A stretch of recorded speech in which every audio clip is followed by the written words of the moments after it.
back to another fantastic episode of Get a Life. We're here at the Sea Life Melbourne Aquarium having tons of fun under the sea, and we've got a lot of really cool things to show you coming up in tonight's show. Wow, was that your mermaid? That was, this is my mermaid. Yeah, we are down here at the aquarium. It's lovely, there's lots of fish. I should have bought my fishing rod, but apparently that's discouraged. Oh well, I'll just have, really? Can't take anything No home, catching, Craig. no netting, no filleting, just watching and appreciating the beauty of the ocean. That's right, and speaking of beautiful things, we've got a lot coming up in tonight's show. An office workout you can do at your desk. Then how to work with your mind to heal your limiting beliefs. Some amazing new ways to care for your legs. Then it's part 2 of Kathy McKenzie's special on health and well-being. Tonight we're going to focus on finding balance in your life.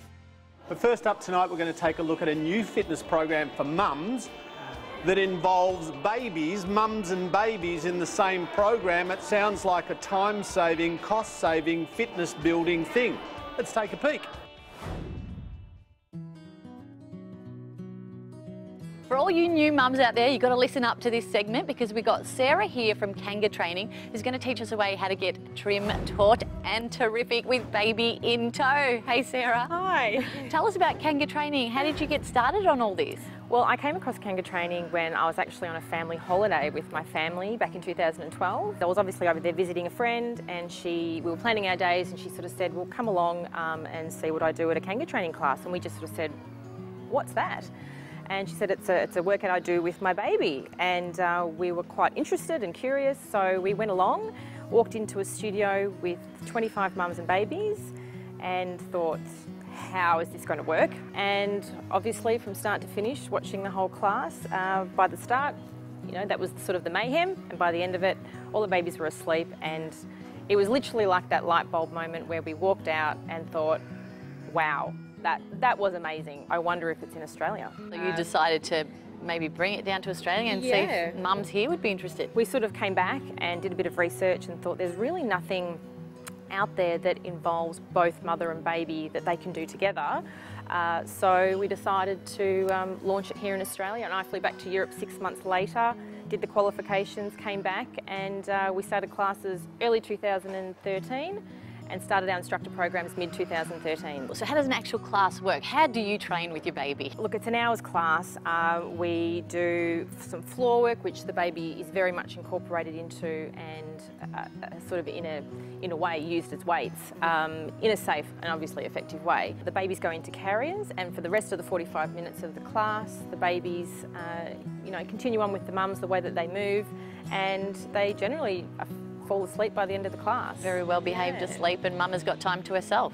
Definitely, and it is a good time for the mums to have an hour by themselves because, as we all know, babies don't really give you too much time alone. Yeah. So it is nice for the mum to be able to have that and concentrate on themselves as well as having that bonding experience with their baby. When you're exhausted with a newborn, you can say, you know what, I'm just going to laze around on the couch. Or no, I'm going to get up and do a class and get out of the house and get those endorphins going. Definitely. How important do you think physical movement is to a new mum? It's so important because not only is it a workout, which is fantastic, but it's also on the mental side for mothers as well. Leaving the house, getting out of the house, being tired, thinking, I don't feel like doing this. But as soon as they get out, meet other mums, and you're in that social environment and a fun environment, the mums all get along so well, and you know, you sort of forget about those sorts of things, that I'm tired or, you know, the baby's not sleeping or for whatever reason. Yeah, so you have a break from it's a feel-good feeling as well as a workout. So they do get to meet other mums, and that's a really good point. It's quite social. It's very social. Almost like a mother's group in a way. It is, almost like a mother's group in a way. And we've had mothers groups attend Kanga Training as a group. Yeah. So not only are you meeting new mums, you know, other mothers groups do come and say, well, instead of not that sitting around drinking coffee is not bad because we all enjoy that, but it's also being able to work out and having your coffee afterwards. What do you think the babies get out of it? The babies get out of it so much because they're with their mothers, and I think in the early stages especially, maybe early stages or not early stages, but babies want to be with their mother. Yeah, they're so dependent. They're so dependent, and being able to be on their mother's chest and listening to their heartbeat and being close, and it's such a beautiful time. And seeing mum happy too. Makes the mother happy, and everybody's happy. So it's not like the babies are down in a pram away from the mother, they're with their mother, and it's really comforting for mum too, to know, you know, I haven't got them in the crèche, I've got them right in front of me, I know where they are, they're safe. Exactly, and they don't have to feel guilty about putting them in a creche or a daycare and then coming to a class. They can bring their baby with them. I think that's what's so unique about Kanga training, is that you don't have to leave your baby or have a babysitter or reminder. The baby comes with you. Sarah, you've done an amazing job bringing this to Australia. Mamas out there, you've got to get into one of these Kanga training classes. Jump on our website for information on how to find your nearest class at getalife.tv. I reckon the Sea Life Melbourne Aquarium is also a great place to go with children. I'm here at the rock pool where you actually get to touch and feel some of the things in the ocean. I have a bit of special treatment today because I'm getting to play with this beautiful starfish, which actually has 5 eyeballs. I just learned that. How cool. Well, I let Mr. Starfish go back home. Check out this next segment with Erica King. She's actually going to teach you a workout that you can do while sitting at your desk. Hello. If you're like me and you spend a good part of your day sitting at your desk, it's not good for your health. So one of the things, we just want to move around a little bit. The World Health Organization will tell us that lack of physical activity is the 4th greatest killer. 3 million preventable deaths a year. That is scary stuff. So you haven't got much space like me here. You don't even have to get up out of your chair. Just, you know, roll your head around, repeat, shrug your shoulders. Oh, that feels good. Just little twists. Just put your hands on your hips. If anyone's laughing, just tell them to come and join you. Just bending down. Just release any of that tension of sitting in that same spot for hours and hours. You know, they tell us on a plane, we don't want to be sitting for 8 hours. Well, it's the same thing sitting at your desk. Just twist around a little bit. Other side, you can just get some little side bends, raising your legs. The littlest things will make a huge difference to how you feel. Give it a go a couple of times during your workday and you will feel not only energized, but you'll actually live longer. See you soon. Next up, we've got George, who's going to teach us the benefits of using our mind and feelings to create self-healing. And I think I'm going to need my own type of self-healing in a minute because I am standing directly on top of a 700-kilo crocodile, 5 meters long, and I really hope this glass is sturdy enough to hold me. Hi everyone, I'm George Gentilis, and since 1991 I've been specialising in helping people heal issues with their mind, body, emotions and spirit using body mindfulness psychotherapy work. The specialty with that is that we're working with the whole body, not just the intellect, where normally you would go see maybe a counsellor or a psychologist, and psychiatrists would have their place. I normally get the people that have tried that and still are stuck in their head and can't stop analysing to try and solve their problem with their intellect. Today we're going to focus on limiting behaviours, how to stop a limiting behaviour. If you've got a bad habit or a phobia or just something you believe about yourself that you just can't change, how can you help release that? And because it becomes like a chain in your brain, how do you break that chain?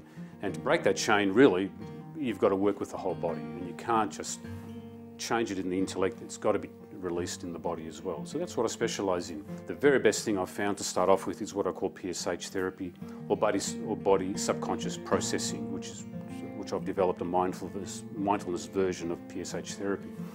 And for that, what you normally do sounds easy. You just come in, you sit down, close your eyes, relax back in the chair. You don't have to say anything, do anything, think anything, and you let the words go by as I'm talking, and I'm focusing you into your body, thinking less and just letting it happen. So you don't make it happen, you actually let it happen. Number one principle, if you really want to heal yourself, the more you can let things happen, the more you'll heal quicker, whatever the limitation is.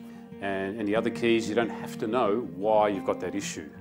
You don't have to sit there talking about it and analysing it and going back through your whole childhood. And I may take a bit of trauma history, especially if it's something deeper we've got to work with. But in a lot of cases, in about 50% of the cases I work with, 3 sessions is enough, sometimes even 2, 1 a week for 3 weeks, and then a couple of follow-up calls afterwards to make sure that things are actually progressing for you. This body subconscious processing, very powerful work, because the less you think, the better it is. For me, I'm always a real thinker. I never stop thinking. I live in my head sometimes, but I wasn't thinking of anything, and I wasn't even trying to. Beautiful, that's it. That's really Yeah, I really wasn't. I mean, I think of a million things, and I really didn't need to. And those principles actually apply to meditation. So I highly recommend you meditate at least 20 minutes a day, preferably in the morning sometime, maybe even after lunch for the digestion, a little 5-10 minute one as well, where you may nod off a little. But beautiful if you can do it in the morning. You know, even if you start off with 5 minutes, just to close your eyes, feel into your body and sense what you're actually feeling in your body. And focusing in on your belly helps, breathing into your chest, feeling your heartbeat, noticing the movement of your breathing, the movement of your chest and your belly as you breathe in and out. Anything that's physical, because then you're acknowledging your body, you're acknowledging the consciousness of your body, and it becomes alive and it starts talking to you. In fact, it's been talking to you all your life, but most of us, especially men, we block it off. We get on with our lives, we've got to work and do what we've got to do, but we never stop to actually pay attention to what's my body actually saying, what does it actually need, and that's what we do in the sessions, help you get reconnected again with your body and basically come home again to yourself, and then you can fully embody yourself, and then all manner of problems and issues just start to release and go. Okay, so that's the message for today. See if you can, if you haven't already, 20 minutes a day, find a time to just meditate. Even if your intellect switches off just a little bit, that's enough, you're on your way. And if you can do that, that'd be great. And we'll see you again next week, and we'll talk about healing trauma, going a bit deeper. Well, I do love a man in a suit, and I have to say that these penguins have got to be the cutest guys in the entire aquarium. Well, I think I'm going to learn from them and practice my waddle, and Kathy McKenzie will help you find balance in your life. Waddle, waddle, waddle. I'm here with Kylie again this week, and we're talking about balance and what a challenge that is for so many of us. Kylie, you work with people as much as I do, and I find that it's a big majority of my clients that are really struggling with balance. What do you find? Yeah, I do find the same, Kath, and I think stress is such a big component of that, definitely for my clients.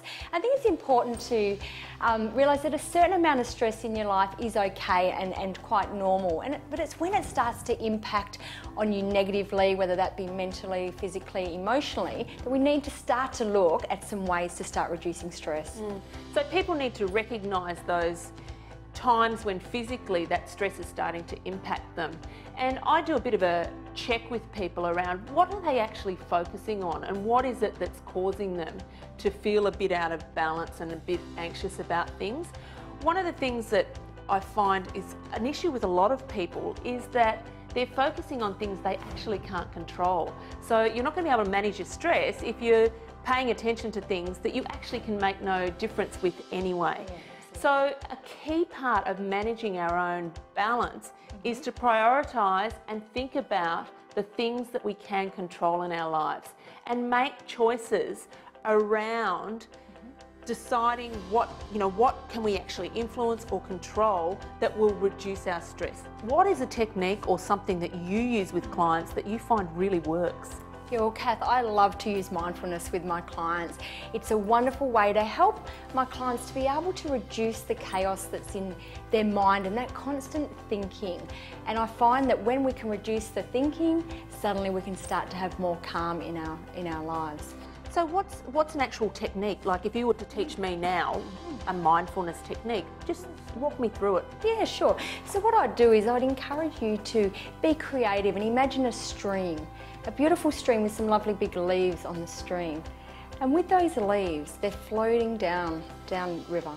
And then what happens is we have thoughts coming into our mind, and as the thoughts come in, we accept the thought for what they are, and then we allow the thought to pop it on a leaf and let it float away down the stream. And we come back to the present moment, so back to what we're doing in the here and now. So you're telling me if I've got a lot of doubt or I'm about to go into a meeting or somewhere where I'm a little bit stressed about things, that I can just take a bit of time out and imagine just letting those negative thoughts just float away down a stream. I love the thought of that. I think I could do with practicing that more often. So, I know myself that one of the things is about putting your attention on reducing the chaos. So by thinking about the things you can control, by practicing some mindfulness, finding that space, making sure at some point you find an environment that's more peaceful. If you're in a the busy environment that we're all in every day. And that's what I'd recommend for you to try and look at this week. Find an environment where you can get some calm from the chaos.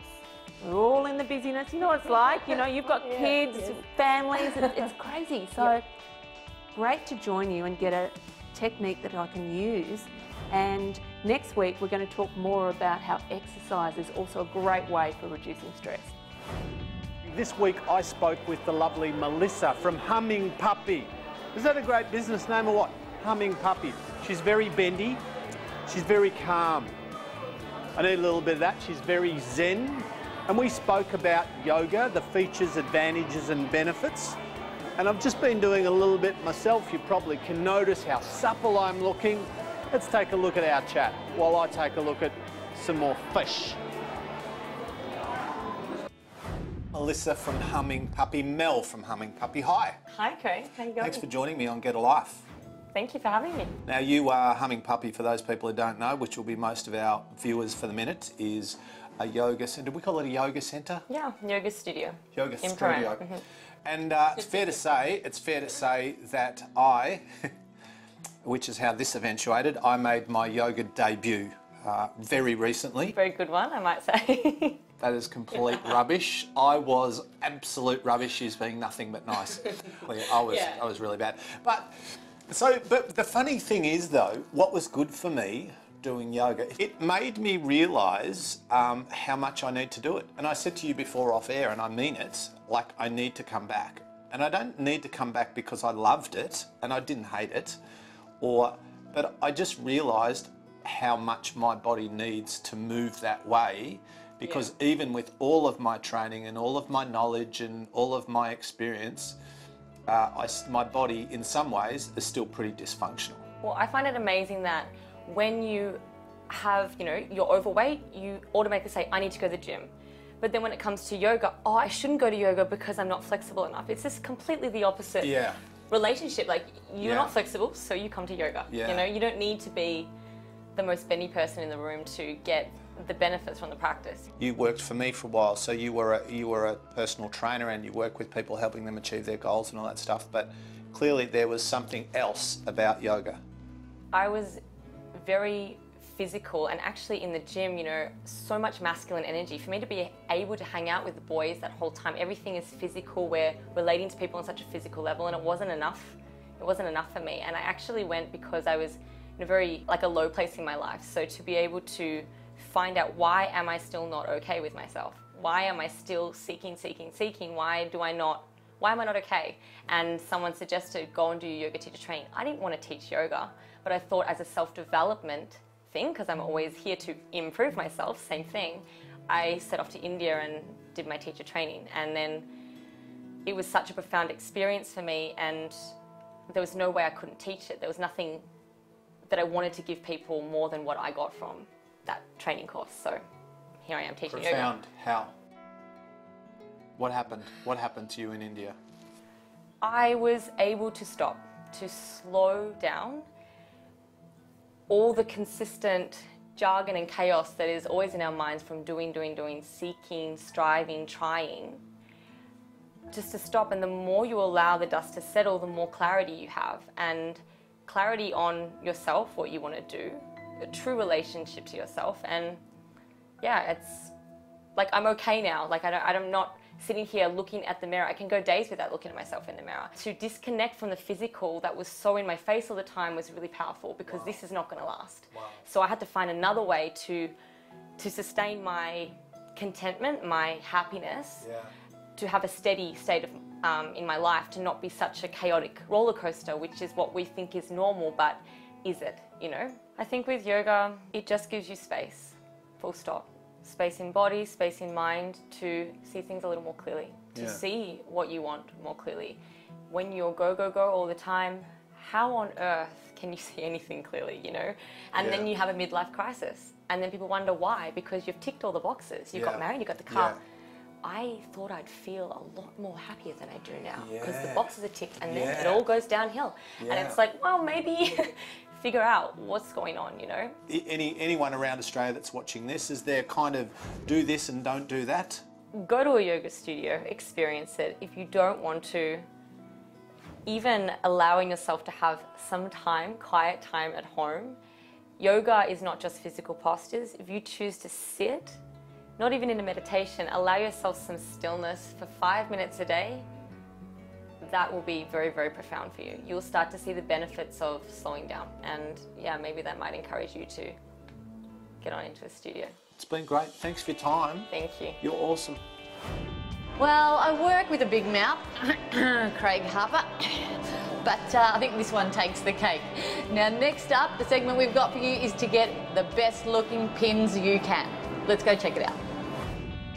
Well, the weather is warming up, which means our feet and our legs are going to be on display. And I know for many people this is actually a really scary thought. But luckily, I'm back with Con from Plunkett's, and you're going to talk to us about foot and leg care. So remember, we talked about how important our feet are, what we rely on them for, how much weight we place on them, and the stress that they have to bear, and how important moisturisation and exfoliation is to make sure the skin on our feet and heels are well looked after and maintained.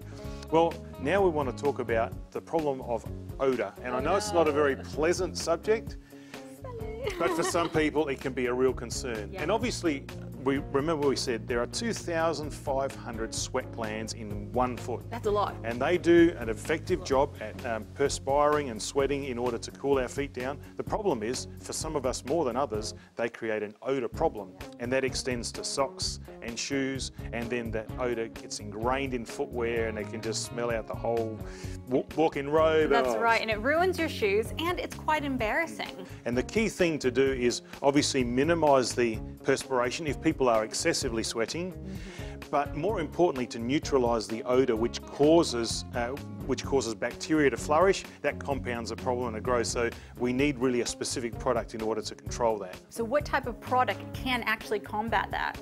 Well, the product really needs to have antiperspirant action and also odour neutralising action, as well as odour causing bacteria killing action. And those three things are very, very important. And all of those three things are brought together in a product called NS8 Foot and Shoe Deodorant, which have those three actions which reduce perspiration, kill odour causing bacteria and neutralise the odour in feet and footwear. Oh, how good is great. that? So you can use it on your feet as well as in your shoes. Correct. Now, Con, for people with diabetes, looking after your feet is even more important, isn't it? Unfortunately, people that suffer diabetes will have three major challenges.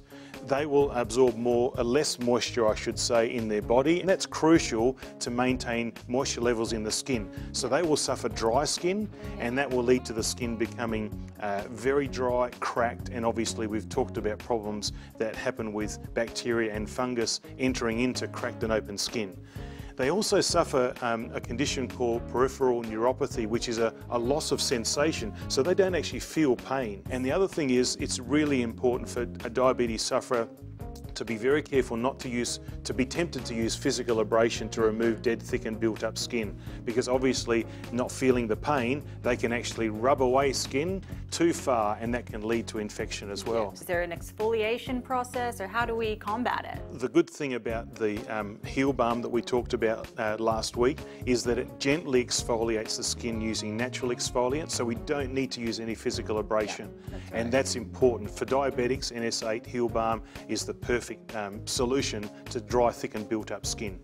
Now, moving up from our feet to our legs, we all want soft, smooth, slinky legs. How do we do that?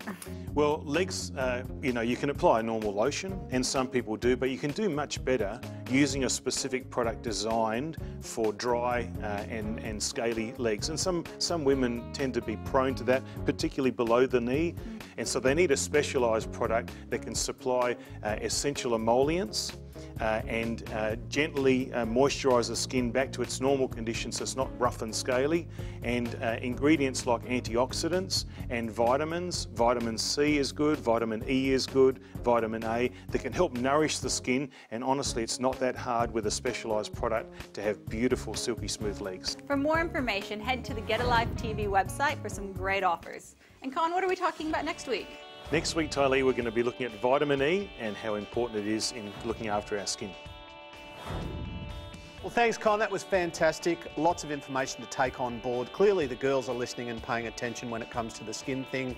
Me, not so much. I just rely on the guns. It's what I do. It's how I roll. Well, we have had a fantastic day at Sea Life Melbourne Aquarium. We've seen penguins, we've seen sharks. That was pretty scary. Yes. And of course, I really loved getting to hold the starfish. That was cool. A little bit of tactile kind of sea life for you. Yeah, what have you liked, Maritza? I'm really excited about where we are right now in this Ice Age theme 4D cinema. It's going to have real rain, real wind and real snow.